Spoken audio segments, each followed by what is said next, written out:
What is going on, Mets family? You are tuned in to another edition of Mets Digest with your guy, of course, Michael DeAngelo, as you see on the screen. Hope everyone is having a good start to their weekend so far. Hope everyone is keeping their frustrations on the low, keeping their marbles together, as I know the trade deadline can come with a lot of frustration, anxiety, and all of that. But hey, at least we know the Mets will be buyers now. We just saw them trade for Ryan Stanek from the Mariners. We just got reports now recently that the Mets are going to be in the market for a left-handed hitting outfielder. So that means that they could be bringing back some former Mets to our wonderful roster right now that we have. And with that could come some more cuts to the roster that David Stearns could be making. So we're going to give a full breakdown of what is going on right now. So if you want to keep up to date with everything that's going on in this wild trade deadline, not just me telling you to subscribe, Grimace is telling you to subscribe too, because we are at over 770 subscribers in our first 10, 11 videos. So we are the fastest growing Mets channel on this app right now. So make sure you guys hop on the train right now. We're trying to get to 1,000 subscribers before the trade deadline ends. And to show you guys something, 95% of you guys that are watching these videos are not subscribed, which we're not really sure what. We don't know if you guys are just Yankee fans just waiting for me to get mad about something so you guys can laugh at me, or if you guys are Phillies fans for the same reason, which will probably happen soon. But you might as well just subscribe, and you can get notification and see when something frustrating happens, and you can see me rant about it. So make sure you guys subscribe, and so you can keep up with all the things Mets roster news, trades, signings, cuts, injuries, especially since everyone's dropping like flies right now. And so let's get started here, as we have gotten some reports recently that the Mets have been in previous contact before with the San Francisco Giants about Michael Conforto, which is some pretty exciting news. We just saw them sign Jackie Bradley Jr., but he has reported to AAA Syracuse, and we're not sure if he's Major League ready yet. So with that, the Mets could be looking at some Major League ready bats right now, as Mike Puma from the New York Post tweets that the Mets are open to adding a left-handed bat on that front. They have spoken to the Giants about Michael Conforto. And I'm sure a lot of guys or a lot of Mets fans are huge fans of Michael Conforto. A lot of people didn't want to see him walk. But of course, Scott Boras was his agent, and we didn't want to give him a lot of money. Remember, Michael Conforto was an all-star with the Mets back in 2016, and he was a big part of that wild card team in that year, as well as later on in later seasons where he put up big numbers no matter what spot he was batting in. And so he ended up walking in free agency later on in his career, and that's what ended his Mets tenure.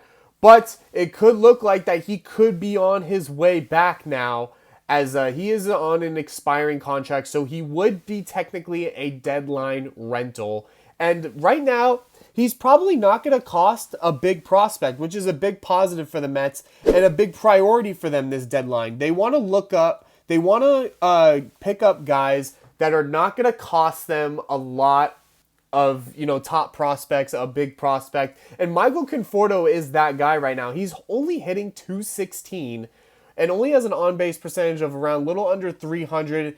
He only has 10 home runs on the year, so it's safe to say that he's a little bit on a decline right now. And that could be an opportunity for the Mets to swoop in and pick this guy up for not a pretty penny, like I always say.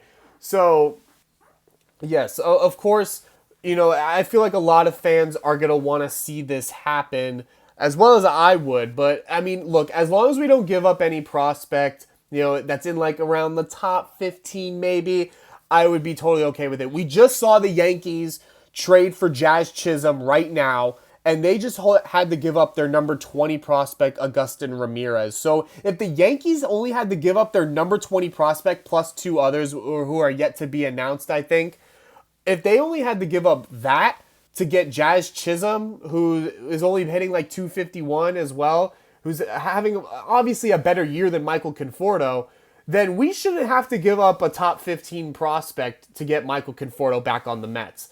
So this could be a trade that shouldn't really be too stressful for them. If they can make this happen, it should be no sweat.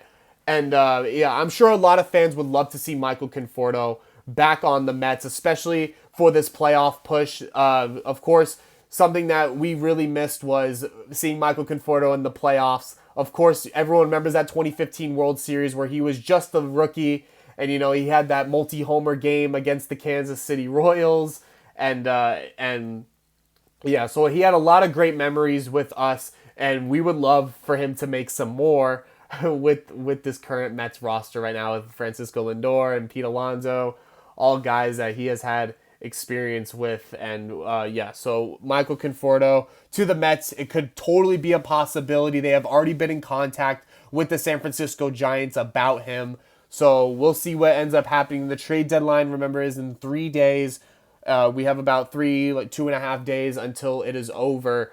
So we will see what happens. And could they be, if they're on a roll here and they're looking to pick up some other bats, that could mean that they could be in the market for another former Met that is another outfielder, and that is Mark Canha, who is drawing, or Jeff Passan recently wrote that Mark Canha is drawing a lot of trade interest from a bunch of different teams. He didn't specifically list who, but there are a lot of teams out there that could be looking for a veteran outfielder like Mark Canha. And like I said before in previous videos, we have heard nothing about Starling Marte's return yet. Well, we have heard nothing about if he has started baseball activities at all. Carlos Mendoza has said he has no idea when he's going to be back. So that in the meantime, that could cause us to be able to be in the market for a guy like Mark Canha as well, not just Michael Conforto, if they choose to go this route, which could possibly be at a cheaper price. This is, the Detroit Tigers that we're dealing with here. Mark Canha is not on an expensive contract, and the Tigers definitely don't want to pay him, whatever remaining money he has left on his deal. And that could cause the Mets to swoop in and pick up this guy for some more depth, which of course the Mets are always going to need, considering how the injury bug always comes and bites us at some point. And yeah, so Mark Canha, we will look at his stats as well. He has only had 7 home runs on the year, on base percentage, something that he always keeps up with a .337. And he has struck out 75 times. So it's safe to say that he is not having the best year of his career as well. Remember, 35 years of age. So he is, towards the back end of his career now. So this could be another guy that you could get at a very, very cheap price. And this could be another guy that the Mets could be looking at to bring back on this team. Remember, Mark Canha was on the 2022 Mets playoff team. He was a big part of that, dangerous lineup in that outfield with Brandon Nimmo as well out there.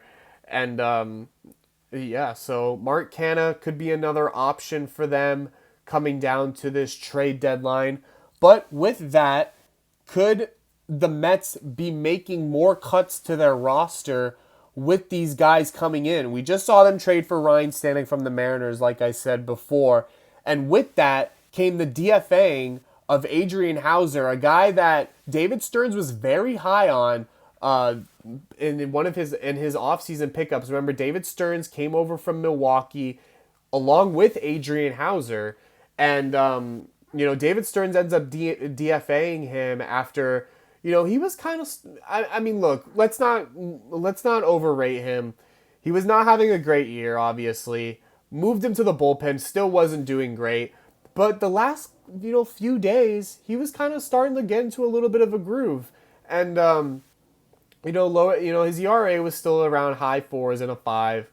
And, that didn't matter. And David Stearns ended up DFAing him right before he made the trade for Ryan Stanek yesterday. And yeah, so that could, so with the Mets in the market for a left-handed hitting hitter, could that mean that they could be making more cuts to their roster? And I am, of course, looking at DJ Stewart, who is struggling this year. And he is another left-handed hitting outfielder. But if the Mets are officially reported in the market for another left-handed hitting outfielder, wouldn't that mean that they would cut DJ Stewart? Would they DFA him? Would they send him back down to AAA?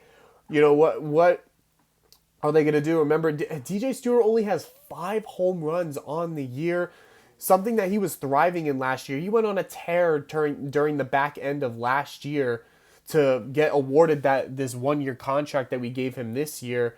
You know, with these stats very depleted, 44 strikeouts, it's not looking too good for him. You know, his contract is expendable to say the least. So sooner or later, we could possibly be seeing the departure of DJ Stewart if we are seeing no more production at the plate. We've seen Carlos Mendoza try to put him in on pitch hit opportunities. He still gets put in the starting lineup, and he's just not having the same production that he was having last season.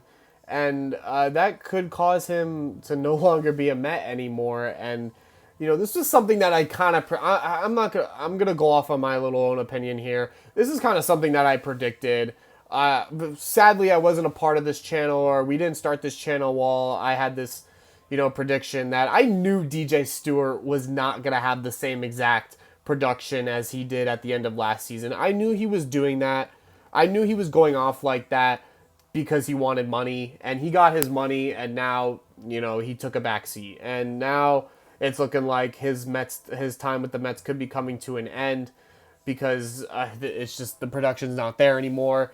And, with the Mets looking to buy at the deadline, and they're going to have to open up some roster spots, it could look like he could be the one that's on his way out. So we will see what David Stearns decides to end up doing for the rest of this trade deadline. Remember, it comes in 3 days, and it is reported before that the Mets could be making a lot of last-minute moves, so we may not be seeing a lot of more moves until maybe the actual July 30th trade deadline day.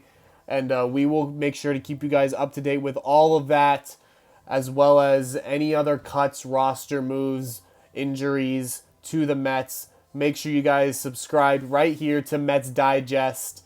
And I will see you guys in the next video. Thank you guys for watching, and goodbye for now.